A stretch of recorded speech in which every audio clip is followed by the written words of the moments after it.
दशरथ जी ने कहा महाराज आदेश करें। आदेश। अनुज समेत देहु रघुनाथ। आदेश राम लक्ष्मण को दे दो, बस यही आदेश है। अनुज समेत देहु रघुनाथ। देना लेना तो दूर हो गया, दशरथ जी महाराज कांपने लगे। देना लेना दूर, कांपने लगे महाराज दशरथ। सुन राजायति अप्रिय बानी, हृदय कंप मुख दुति कुमला। चेहरा सूख गया, कांपने लगे और मूर्छित होकर गिरने लगे। सुमंत जी महाराज खड़े थे, उन्होंने पकड़ लिया। विश्वामित्र जी बोली क्या हो गया, मैंने कुछ ऐसा कहा है क्या? सुमंत जी ने कहा महाराज पहला हार्ट अटैक है ये, पहला अटैक। आपने ऐसी बात कह दी कि अटैक, पहला अटैक। देखो आपको बताएं, तीसरे अटैक की चर्चा सर्वत्र होती है। डॉक्टर भी कहता है कि सावधान हो जाओ, दूसरा अटैक ही नहीं आना चाहिए, और अगर दूसरा आ गया है पहले के बाद दूसरा, तो तीसरा तो आना ही नहीं चाहिए।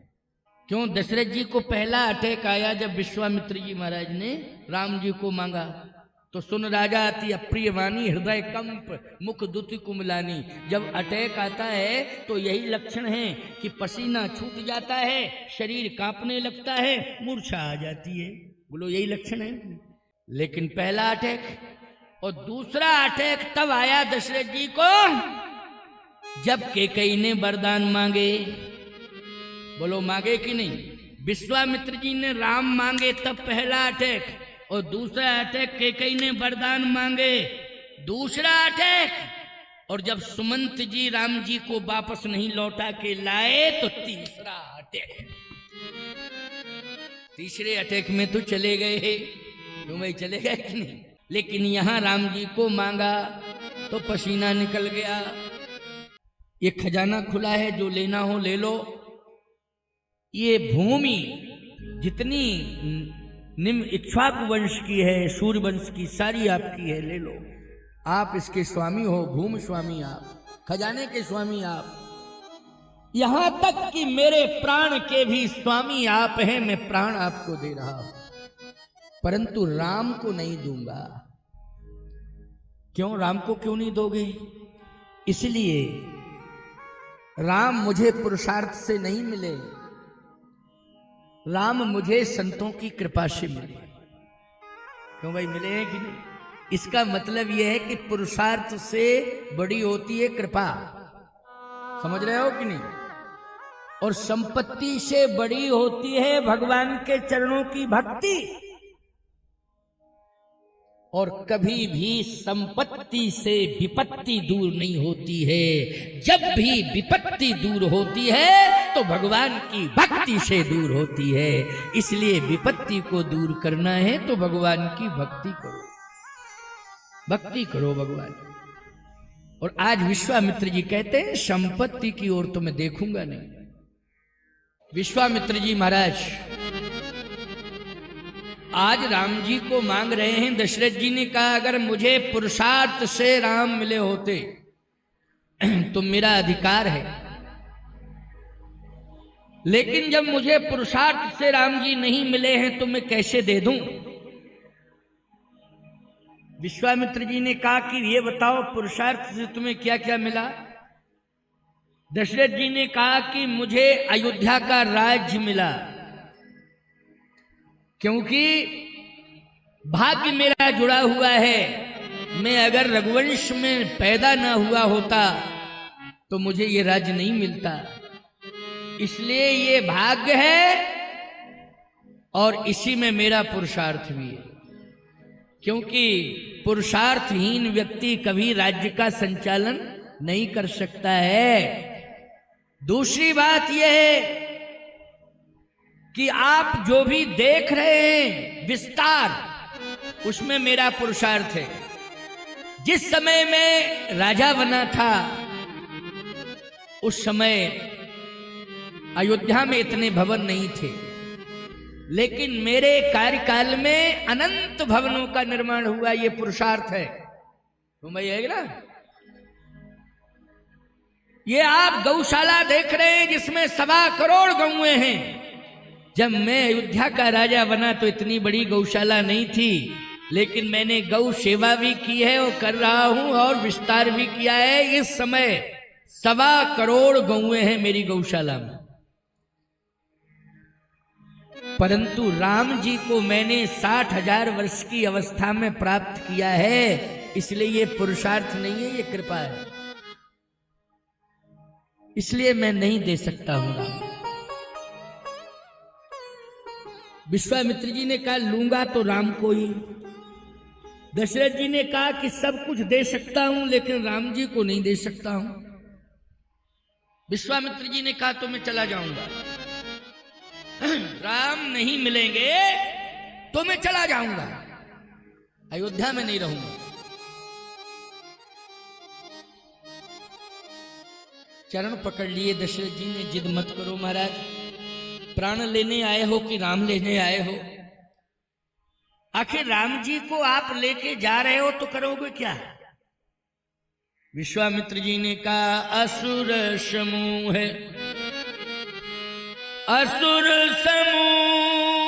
सतावहि मोही, मैं याचन आयूं नृपतोहि।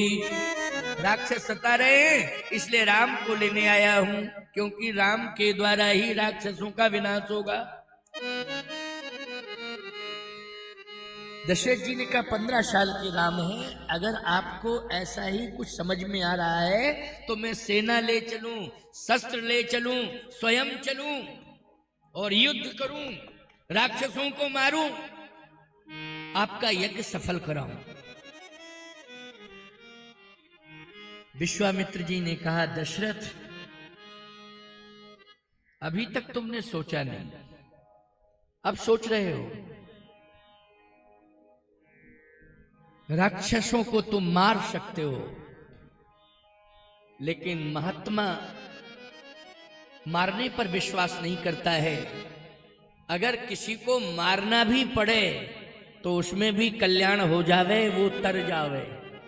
इसलिए तुम राक्षसों को मार सकते हो लेकिन तार नहीं सकते हो। राम जी मारेंगे भी और तारेंगे, ये है विशेषता। तो मैं चाहता हूं कि ये तर जावे, नहीं तो मरेंगे और बदला लेने के लिए फिर पैदा हो। क्यों भाई, मरेंगे और बदला लेने के लिए फिर पैदा। अच्छा, कल मैंने सुनाया था ना, जलंधर मरा, बोलो मरा कि नहीं, लेकिन फिर पैदा हो गया। आप कहोगे महाराज उसको तो भगवान ने ही मारा था, उसको किसी और ने थोड़ी, भगवान ने ही मारा था। प्रिय भक्तों, भगवान ने मारा है उसे, और मारने के बाद अपनी लीला का पात्र बनाया है। क्या बनाया है? लीला का पात्र बनाया है कि हमें आगे लीला का विस्तार करना है, इसलिए तू मेरा विपक्षी बन करके आ, और मैं ही तुझे इतना सामर्थ्य दूंगा, क्योंकि मुझसे लड़ने का सामर्थ्य सब में नहीं है। इसलिए रावण कह रहा था खरदूषण मोशम बलवंता, उतने ही कुमार बिन भगवंता। सब में सामर्थ्य नहीं होता है, कुछ ही हुआ करते हैं। रावण ने भी महसूस किया है कि उससे लड़ने का सामर्थ्य केवल खरदूषण में है, अर्थात मुझ में भी है। लेकिन अगर खरदूषण को मार दिया है तो निश्चित रूप से वो आ गया है, और वो निश्चित रूप से मेरी लंका में आएगा और मेरे पूरे वंश का उद्धार करेगा। इसलिए तो मैं जाए बैर हट कर, अब मैं जबरदस्ती जो है बैर करूंगा, पीछे नहीं हटूंगा। प्रिय भक्तों, यहां मारने की विशेषता नहीं है, तारने की विशेषता है। और भगवान अपनी लीला के लिए किसी को भी बुला सकते हैं। मैं एक बात कहता हूं, जैसे मुक्ति भगवान ने दे दी, तो मुक्ति वाला व्यक्ति आवागमन के बंधन से मुक्त हो जाता है। बोलो, हो जाता है ना, जिसे मुक्ति मिल गई, वो आवागमन के बंधन से मुक्त हो गया। लेकिन जिसे भगवान मुक्ति देता है उसे भगवान अपना पार्षद बना लेता है, वो भगवान का पार्षद होता है। और जब भगवान उसे अपना पार्षद बना लेते हैं प्यारे, तो जब भगवान को जरूरत पड़ती है तो भगवान ही अपने पार्षद को आज्ञा देकर के अपना कार्य कराने के लिए भेज देते हैं, तो वो अवज्ञा नहीं कर सकता है, उसे जाना ही पड़ेगा। इसलिए महात्मा भी आते हैं ना, इतना भजन करते फिर मुक्त नहीं होते, फिर आ जाते हैं। वो भगवान भेजते हैं तब आते हैं, अपनी इच्छा से नहीं। साधु संत महात्मा भगवान के पार्षद होते हैं, इसलिए विशेषाधिकार है ठाकुर जी का कि यहां जाओ, जाना पड़ेगा, चले आते हैं। भगवान जब बुलाते हैं तो भगवान के पास पहुंच जाते हैं, भगवान भेज देता है तो आ जाते हैं। तो ये भगवान की लीला है प्यारे। लेकिन ये सत्य है कि भगवान जिसे मारते हैं उसे तारते हैं, अवश्य ही उसे मुक्ति मिल जाती है। तो विश्वामित्र जी ने कहा कि दशरथ जी आप तो अयोध्या में रहो, मुझे राम को दे दो। राम के बिना यज्ञ सफल नहीं होगा। ये यज्ञ जो सफल हो रहा है ये संपत्ति के कारण हो रहा है क्या? संपत्ति तो निमित्त है, लेकिन यज्ञ सफल हो रहा है गिरिराज धनी भगवान की कृपा से, उन्हीं की कृपा से हो रहा है। ये कार्यक्रम भी सफल हो रहा है उनकी कृपा से हो रहा है। नहीं तो पैसा तो बहुत लोगों के पास है, वो क्यों नहीं करा पा रहे हैं? और तुम लोग धर्मात्मा हो, भले ही तुम्हारे पास कितना ही पैसा क्यों ना हो, लेकिन तुमसे ज्यादा पैसा तो कलकत्ता के कसाईयों के पास है। जाके देख लो, वहां गगन चुम्बी हवेलियां बनी है उनकी, भूल जाओगे प्यारे। लेकिन उनके दीवालों से चीत्कार क्रंदन सुनाई दे रहा है, हाहाकार मचा हुआ है, क्योंकि वो संपत्ति नहीं है, वो विपत्ति है। बोलो क्या है? वो संपत्ति के रूप में दिखाई दे रहा, लेकिन है बहुत बड़ी विपत्ति। लेकिन भक्तों, तुम्हारी संपत्ति संपत्ति नहीं है, तुम्हारी संपत्ति तो भगवान की भक्ति है। जो यज्ञ के लिए समर्पित है वही भक्ति है। आज तुम्हारी संपत्ति यज्ञ के लिए समर्पित है, इसलिए वो भक्ति है। और भगवान ने कृपा करके तुम्हें स्वर्णिम अवसर दे दिया है कि अब इसका लाभ ले लो, इसका लाभ ले लो, वंचित मत हो, चूको मत, लाभ ले लो। इसलिए चूकना नहीं है, लाभ लेना है। ज्यादा से ज्यादा हम गिरिराज धरण भगवान के चरणों में अपना समर्पण कर सकें, बस प्यारे यही संकेत पर्याप्त है तुम्हारे लिए। दशरथ जी ने कहा, महाराज आप कह रहे हो, अभी समझ में नहीं आ रहा। अच्छा एक बात बताओ, कौन समझावे तो समझ में आ जाएगा? दशरथ जी ने कहा, महाराज मेरे गुरुदेव अगर समझाएं तो जल्दी समझ में आ जाएगा। अच्छा गुरुदेव का अर्थ क्या है बोलो भाई? वशिष्ठ जी महाराज, ये कुल पुरोहित हैं। और ऐसा कुल पुरोहित प्यारे, जब से इक्ष्वाकु वंश चला तब से ही कुल पुरोहित हैं वो। इक्ष्वाकु वंश के श्री ब्रह्मा जी के पुत्र हैं, और ब्रह्मा जी ने ही उनको अयोध्या भेजा है कि जाओ अयोध्या में रहो, क्योंकि ब्रह्म आएगा बेटा बनके और तुम्हें दर्शन का लाभ मिल जाएगा, तुम्हारा कल्याण हो जाएगा, जाओ। वशिष्ठ जी महाराज ब्रह्मा के पुत्र हैं। अयोध्या में जब से वंश चला है इक्ष्वाकु के समय से ही पुरोहित बनकर के पौरोहित्य कर्म कर रहे हैं, कुल पुरोहित हैं। इसलिए वो साधारण नहीं है, परम ज्ञानी है। अच्छा कैसे ज्ञानी है? बोले परम ज्ञानी, ज्ञान की पूर्णता है। अर्थ क्या है? बोले अर्थ निकल के आ रहा है कि परम ज्ञानी है। कहे परम ज्ञानी तो याज्ञवल्क्य जी हैं। आप वशिष्ठ जी को क्यों कह रहे हो परम ज्ञानी? परम ज्ञानी का मतलब है ज्ञान की पूर्णता। बोलो ये तो याज्ञवल्क्य जी हैं परम ज्ञानी। याज्ञवल्क्य मुनि परम विवेकी, भरद्वाज राखौ पद टेकी। बोले याज्ञवल्क्य जी महाराज परम विवेकी हैं। भरद्वाज जी महाराज साष्टांग प्रणिपात कर रहे हैं, चरणों में पड़े हुए हैं और ज्ञान की जिज्ञासा लेकर के बैठे हैं और कहते हैं गुरुदेव आपके श्री मुख से कुछ सुनने को मिल जावे। इसलिए याज्ञवल्क्य मुनि परम विवेकी और भरद्वाज राखे पद टेकी। इसलिए ज्ञान की पूर्णता तो याज्ञवल्क्य जी के पास है। वशिष्ठ जी का नाम ले रहे हैं आप, कहे अर्थ एक ही है, शब्द में अंतर है। क्या बोले? अगर ये याज्ञवल्क्य जी को परम विवेकी कहा गया है तो वशिष्ठ जी को क्या कहा है?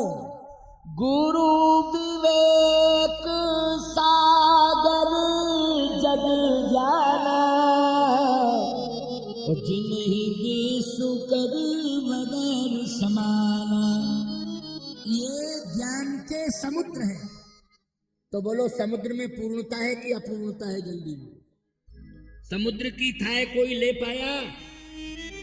कितना जल है, थाह लेने वाले अपूर्ण हैं, लेकिन समुद्र पूर्ण है और जल से परिपूर्ण है। क्यों भाई? दोनों बातें हैं, पूर्ण है और जल से परिपूर्ण है, लेकिन थाह लेने वाले अपूर्ण हैं। ठीक इसी प्रकार से वशिष्ठ जी ज्ञान के समुद्र हैं, इसलिए उनके ज्ञान की थाह लेने वाला इस संसार में कोई ज्ञानी नहीं है, इसलिए वो पूर्ण है। ऐसे ज्ञानी वशिष्ठ जी महाराज दशरथ जी कहते हैं कि बस वो मुझे संतुष्ट कर दें। अब समस्या इस बात की है, आपको एक बात और बता दें, इसमें राजनीति थोड़ी सी क्या है। देखो अयोध्या में धर्म नीति और राजनीति राजनीति कलयुग में ही नहीं होती है, हर युग में राजनीति है, लेकिन राजनीति और धर्म नीति दोनों एक दूसरे के पूरक बन जावे। समझ रहे? विरोधी ना बने। राजनीति और धर्म नीति विरोधी ना हो बल्कि पूरक हो, दोनों एक दूसरे के, फिर देखो आनंद। राजनीति क्या है? दशरथ जी ने थोड़ा सा राजनीति का सहारा लिया, क्योंकि राजा है ना, राजा है। राजा के पास क्या होते हैं? 4 नीतियां होती हैं। यही 4 नीतियां दशरथ के पास हैं, यही 4 नीतियां जो राजा हैं जनक उनके पास हैं, और इन जनक और दशरथ की बात छोड़ो, यही 4 नीतियां दशमुख के पास भी।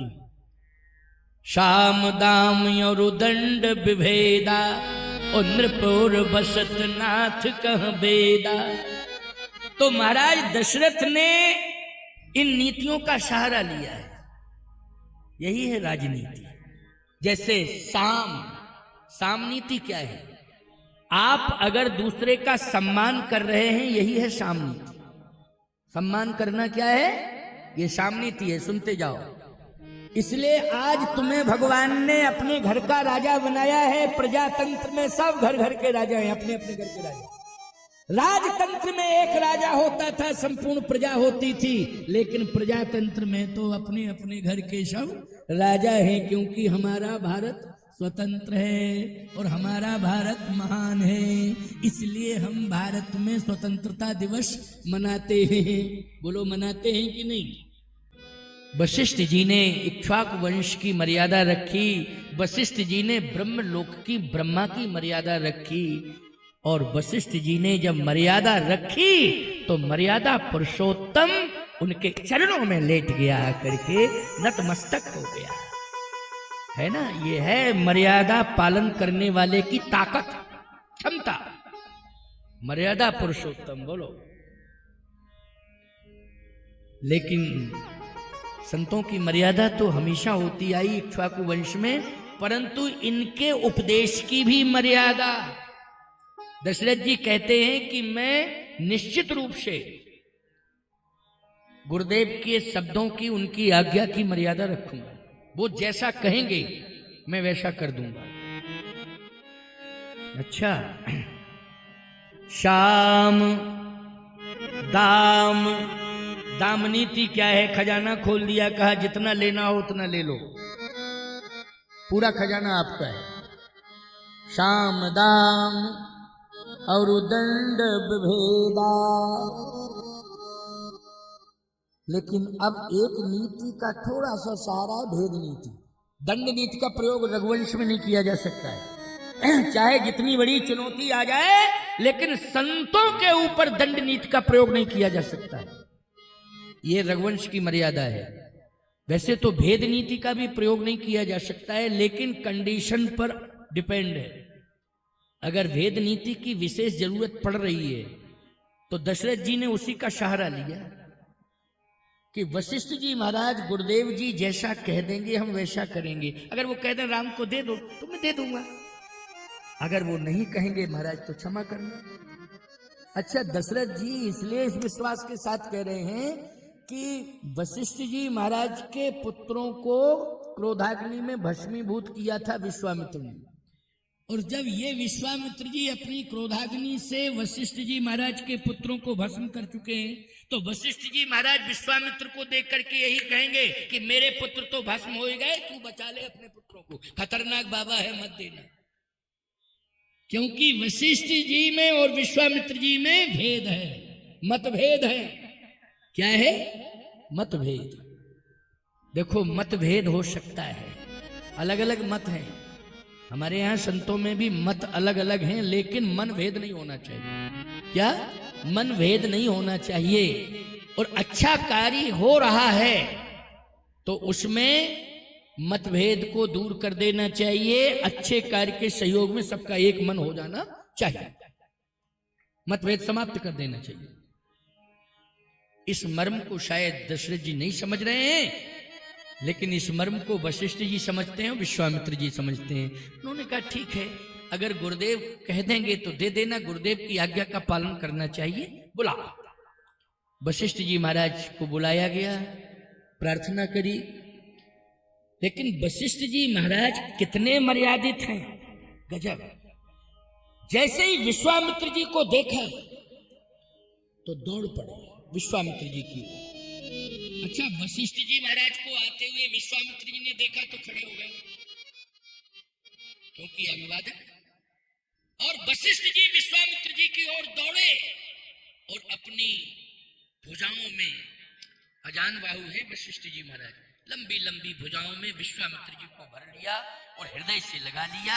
जब दोनों संत हृदय से हृदय मिला करके मिल रहे हैं, वो भाव भरा मिलन दशरथ जी ने देखा तो माथा पकड़ लिया। अब कंफर्म हो गया, राम जी गए।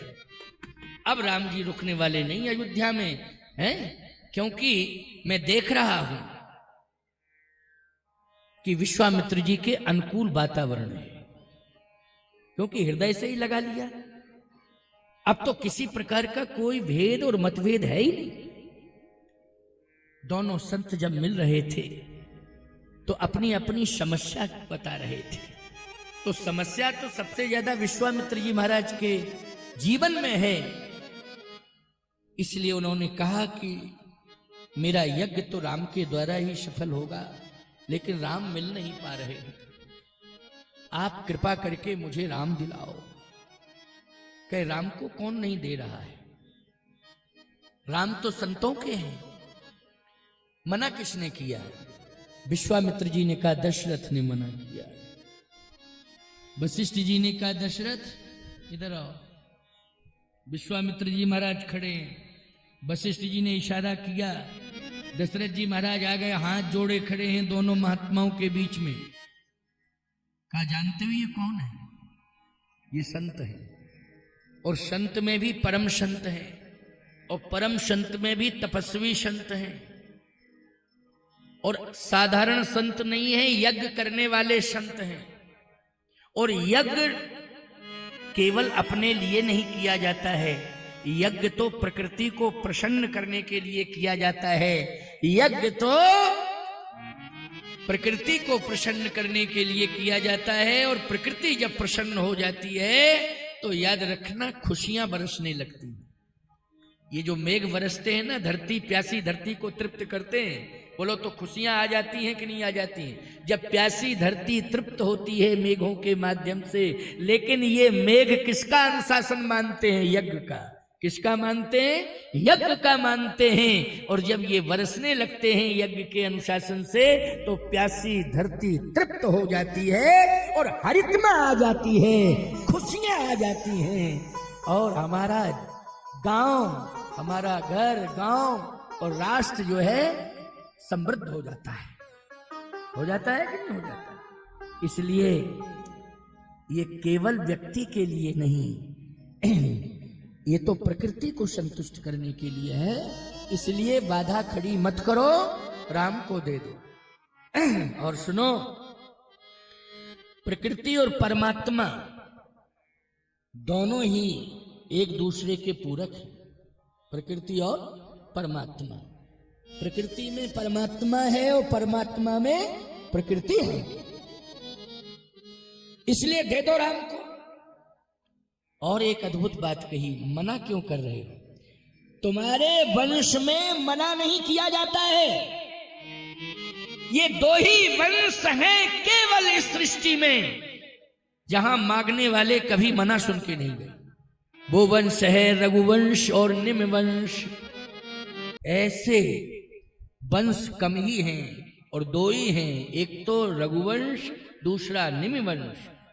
इसलिए मांगने वाले कभी मना सुन के नहीं गए। अगर विश्वामित्र जी ने मांगा है तो मना नहीं कर सकते हो तो, नहीं तो जितने पुरखे हैं सब नाराज हो जाएंगे। याद रखना, जो पुरखों की परंपरा को नष्ट करता है ना, उसी घर में पितृदोष आ जाता है। बोलो आता है कि नहीं आता है? इसलिए परंपरा का पालन करो, जो परंपरा चली आई है, और वो परंपरा तुम्हारे पुरखों ने शास्त्रों से ली है, संतों से सीखी है, ग्रंथों से सीखी है। इसलिए हमें जो ग्रंथों की दी हुई परंपरा, संतों की दी हुई परंपरा, हमारे पुरखों ने जिसका अनुपालन किया है, उस परंपरा का हमें भी अनुपालन करना चाहिए। इसलिए परंपरा है कि मांगने वाले कभी मना सुन के नहीं गए, इसलिए दे दो, मना मत करो। तब वशिष्ठ बहुविधि समझावा। क्यों समझावा? तब वशिष्ठ बहुविधि समझावा, नृप संदेह नास कहीं पावा। नृप संदेह नास कहीं पावा। जो संदेह था वो नष्ट हो गया। किससे हुआ? गुरु के उपदेश से। दे दिया राम जी। भगवान राम की भुजा पकड़ी और अनुज समेत देहु रघुनाथा में लक्ष्मण जी की भुजा पकड़ी। क्यों? क्योंकि राम जी कौन है? महाविष्णु हैं। तो लक्ष्मण जी कौन है? शेष हैं। मैं पहले ही बता चुका हूं, शेष हैं। इसलिए विष्णु के बिना शेष नहीं रह सकता और शेष के बिना विष्णु नहीं रह सकते हैं। इसलिए राम जी का हाथ पकड़ लिया और लक्ष्मण जी का हाथ पकड़ा, सौंप दिया। मोरे प्राणनाथ सुत दो, ओ तुम मुनि पिता आन नहीं को। ये मेरा भ्रम था कि मैं पिता हूं, पिता तो आप